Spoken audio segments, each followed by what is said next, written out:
Welcome everyone. We are recording for the first time this year on land at our home in Bucks County, Pennsylvania.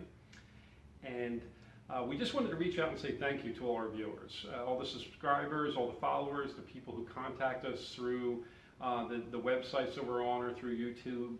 We really enjoy making these videos, and we're happy that everyone else is enjoying them too. So we wanted to take a moment to say thanks. Thank you. And we also wanted to take a moment to answer some questions. We get a lot of questions, and one of the most popular questions that we get asked is, how do we find the time to do this? So I thought we'd start with that one. Yeah, that's nice.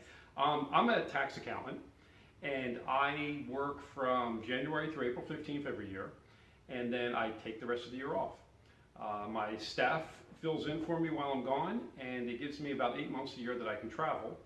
And Lynn is a retired photographer. I sold my company to my daughter who took it over, so now I help out with the financial firm, but other than that, we have real estate rental units that we also take care of. But other than that, we worked hard in the beginning of our life. Yeah, we've been through the ringer. But anyway, at this point in our life, we're very fortunate in that we have a lot of free time. We have from basically April 15th straight through to January that we can take off and do whatever we want. And that is one of the reasons why we chose boating, because we have the time to do it. The next most popular question we get asked, or actually I should say the most popular, is how much does it cost to do this? And we thought we would maybe put together some slides and talk about what our experience is as far as the cost of the boat, the yearly costs, maintenance, things like that. So I think we'll begin with that. Yeah, the financial end. We started looking for a boat. Well, we have another boat. As I mentioned, you've probably seen in our previous videos, we have another boat, Reprisal, which is a 355 Carver. And we've had that for 2 years, and we got that as a boat just to see if we enjoyed boating as much as we thought we would. Of course we did. And then we decided we were going to get our dream boat, which was going to be a 53 Hatteras. And we looked all over the area, our area in Philadelphia, for this 53 Hatteras. We looked in New Jersey, we went to Maryland, Virginia. We looked at maybe about 8 or 10 of them, and we just could not find one that was of good enough quality and then in our price range as well. And so we decided to expand the search to Florida. We flew down to Fort Lauderdale, Miami area. We looked at another maybe 6 or 7 Hatteras 53s.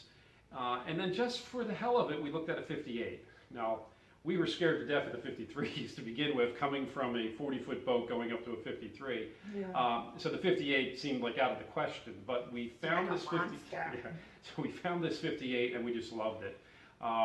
It still has the 15-foot, 10-inch beam of a 53, so it's not really wider, so it's not as quite really too much more difficult to get in and out of slips.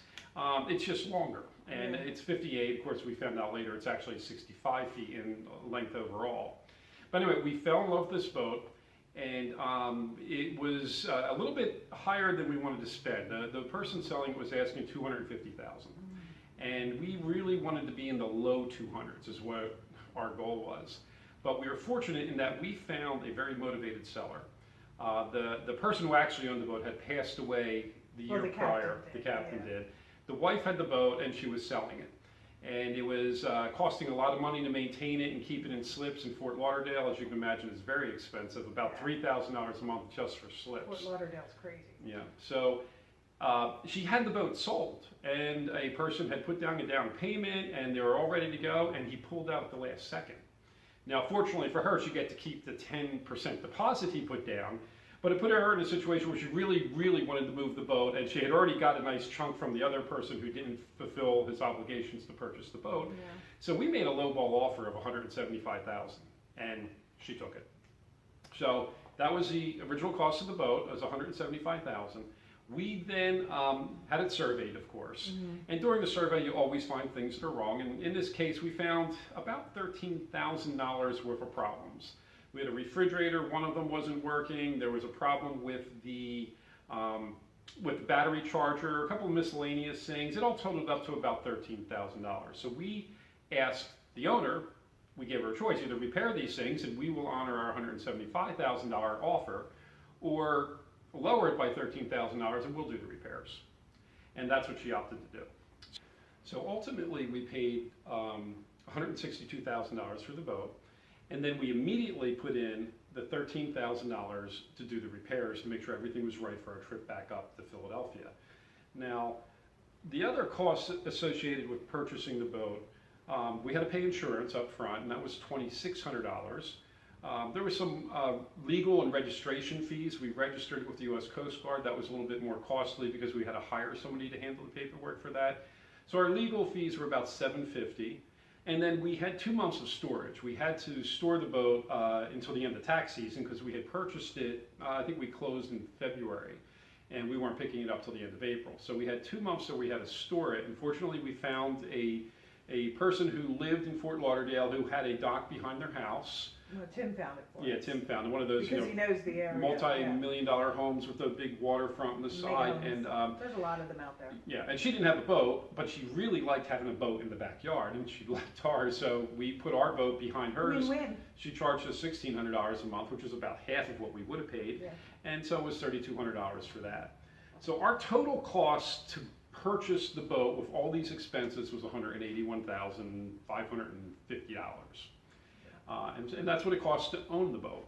Now, of course, in addition to owning it, we had to bring it back up to Philadelphia, and we spent about 6 weeks on that trip. One of them one week was just hanging out in Fort Lauderdale, getting to learn. We took our time. Yeah, we definitely took our time. Now, however, the cost to bring the boat back was a little pricey because of how we did it. We traveled about 1,500 miles altogether, even though it's only about 1,100 by air. We went in and out of a lot of marinas, up rivers, some of the inlets. So we zigzagged our way all over the place. But worth it. So our total fuel costs were $4,900. We averaged about 0.75 miles per gallon, which really wasn't too bad. We did not go fast. We only went 10 knots, which is basically hull speed on our boat.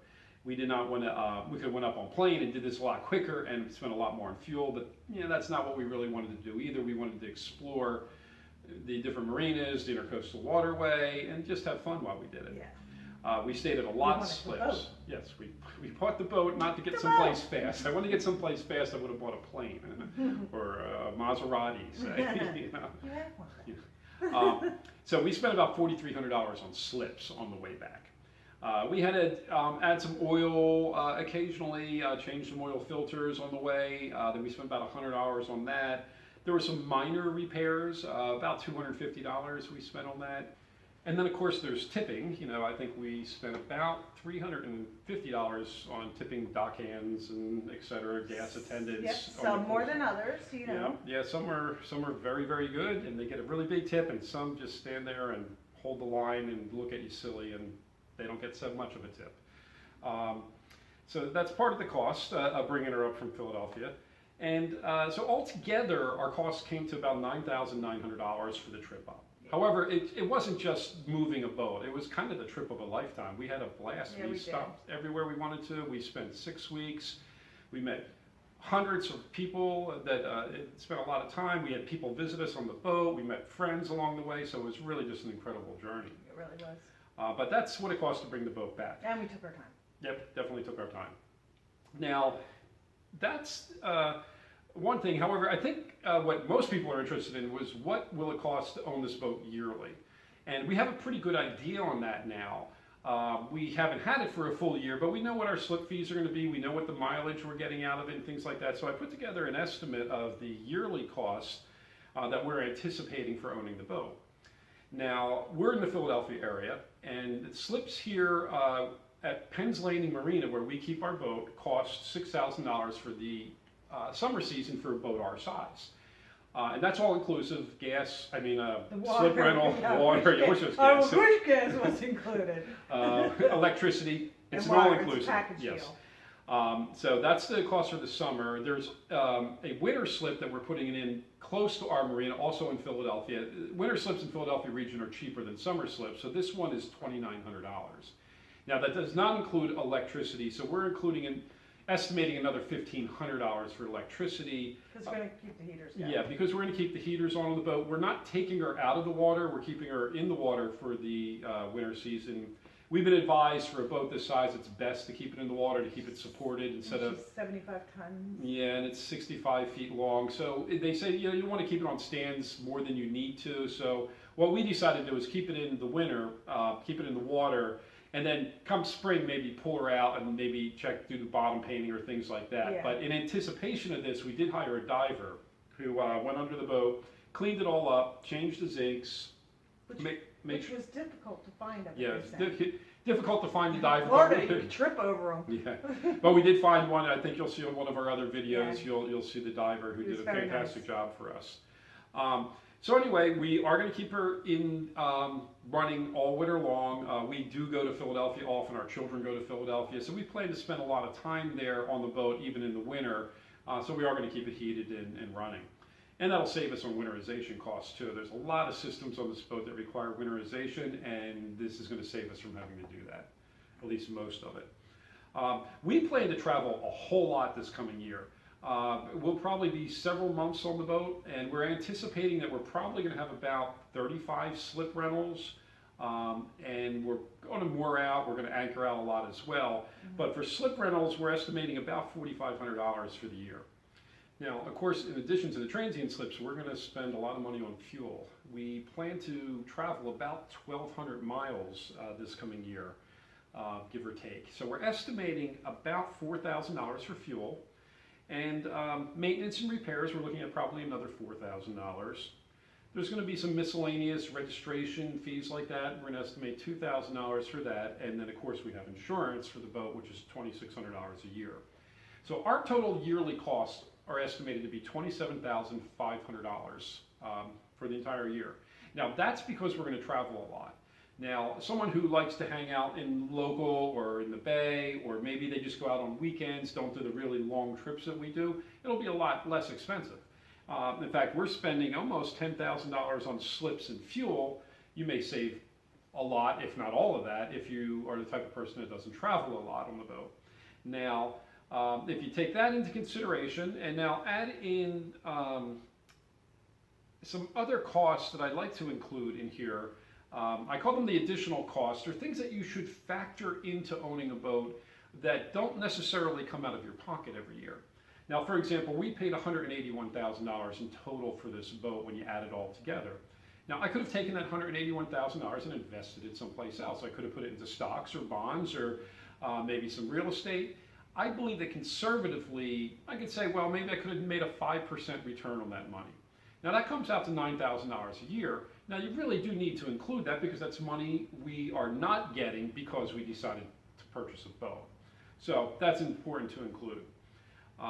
Also, you should set aside money for major repairs. Now, in this particular boat, it's hard to say. Everything's in great shape now, but you never know if a generator could blow, or maybe one of the engines needs to be rebuilt eventually. You're not really sure. So we're estimating that maybe $7,000 a year should be set aside for major repairs for when they happen.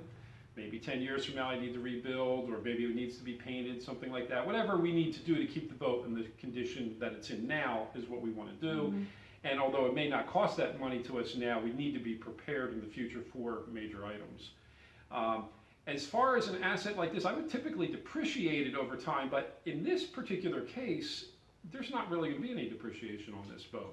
It's a 1979 boat. The depreciation is pretty much built into it.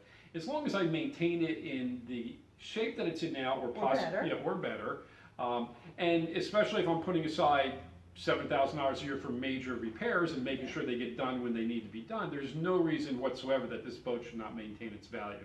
In fact, we got it at such a good deal, it could be worth more money in the future.